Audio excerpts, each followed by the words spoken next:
สถานหัวใจหากน้องได้ไปก่อนอายอยู่บ่เสือเมื่อน้องบ่เห็นจำเป็นต้องบอกให้รู้เพราะอายเคยอยู่มานานแสนนานถ้าหากว่าน้องได้เห็นคงบ่อายเว้นเมื่อยามจากลาธรรมชาติแสนสื่นสดใส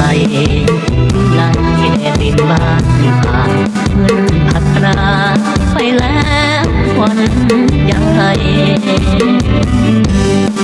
น้ำเทินเป็นแห่งสำคัญ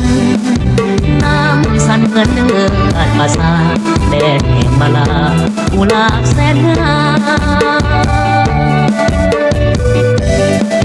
พระบาทคนสันศักดิ์สิทธิ์เนรมิตยังมีวัดดาผู้น้อมสร้างบ้านสถานที่เที่ยวชมถ้าหากว่าน้องได้ไปบริคำสายแห่งเมืองปากสัน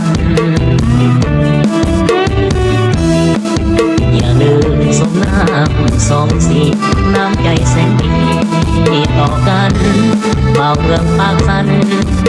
ยังคอยวันน้องมายา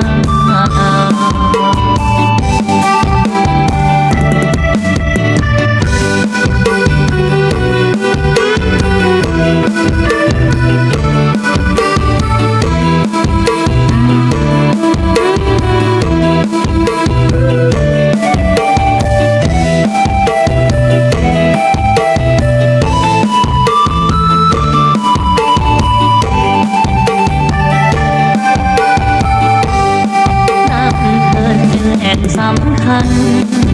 น้ำสั่นเหมือนเลือดมาซาแดดแห่งมาลากุหลาบแสนงามพระบาทคนสัน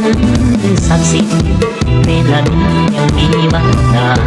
ผู้น้อมสร้างบ้านสถานที่เที่ยวชม